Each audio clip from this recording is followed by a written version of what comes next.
Etude in E by Frédéric Chopin. 1, 2, 3.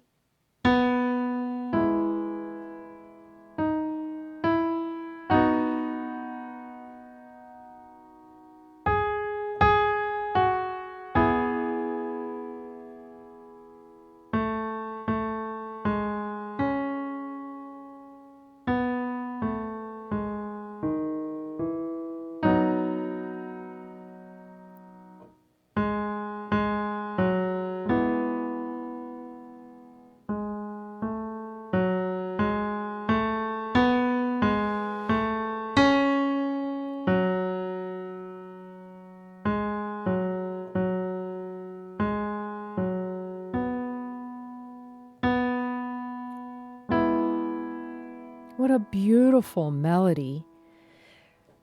Etude means a study. This is a study in the key of E. He wrote it in the key of E. Let's figure out where the melody is first, and then we can add all the harmony. It interchanges between the two hands in this arrangement that I put together. Okay, it starts in the left hand. 1, 2, 3. It's thumb on B, and then 3 on E. Now, in the key of E, D is sharp. So the next note is D sharp, E, F sharp, 2, 3, 4, tie. Then it goes to G sharp. That's the melody. All right? Now, stop the video and practice that. And then come back to the end of the first line when you have that. It'll be 2 on A, right there. We're on the last measure of the first line, 2 on A, ready, and 1. Now it goes to your right hand on C sharp. That's where the melody goes. You hold that 3 counts. The next note will be thumb on B, G sharp, down to D sharp. You have to go out, you extend your 5th finger down a little bit, and then E, and then the melody goes to F sharp. It's the bottom note of that chord there.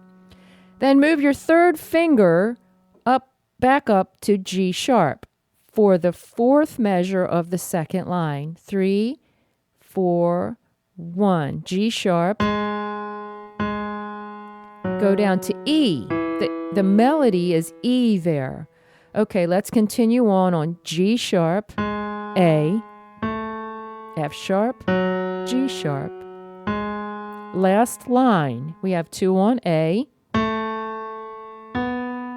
G sharp, A, C sharp. Okay, stop there.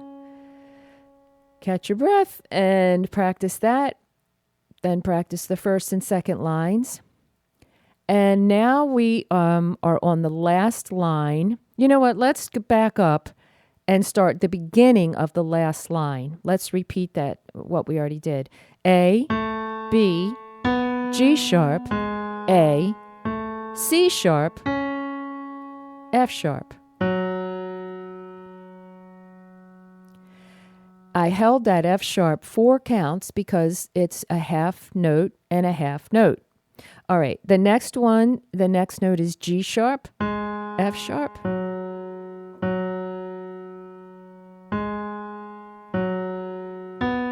And the melody goes to E. It's essential that you know what the melody is so that you can bring out the melody. Now, this interval that I ended with is exactly the same notes that we started in the beginning, B to E. And that is the interval of a 4th, 1, 2, 3, 4. Same thing as Here Comes the Bride. That's a way that you can remember that interval.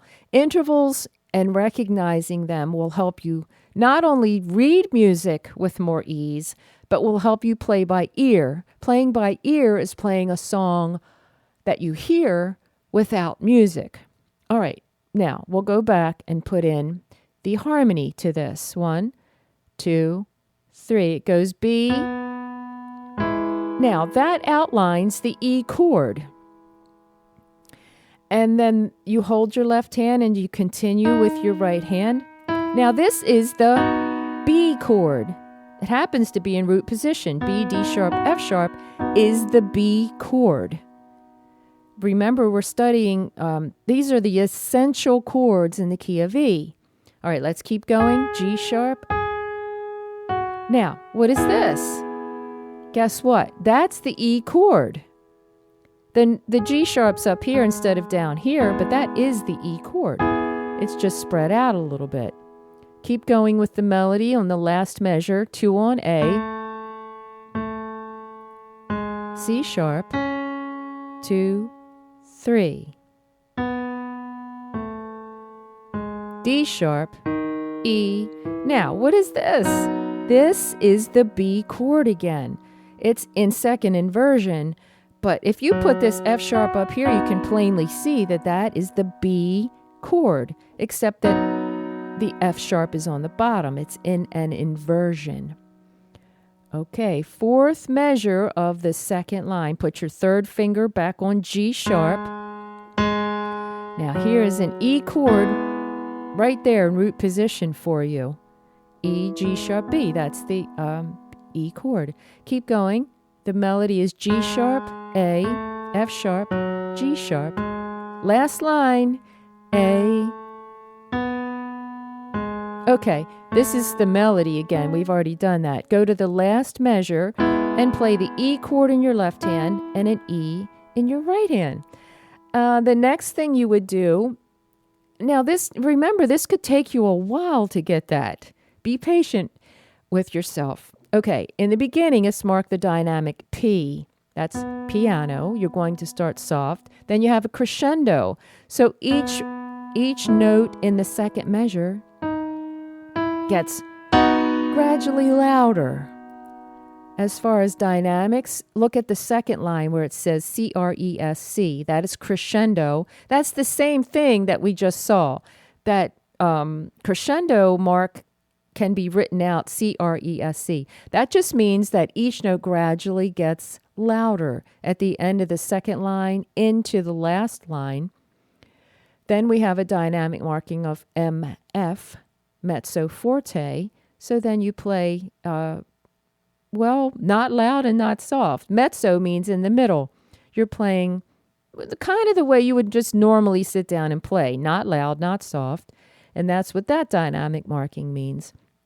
So once you get the dynamics in, then you're ready to play it. And it would be so super cool if you could play it on a master class. When you get this ready, I have master classes once a month. I would love to hear this one. This is one of my favorite melodies. Together you and me make perfect harmony.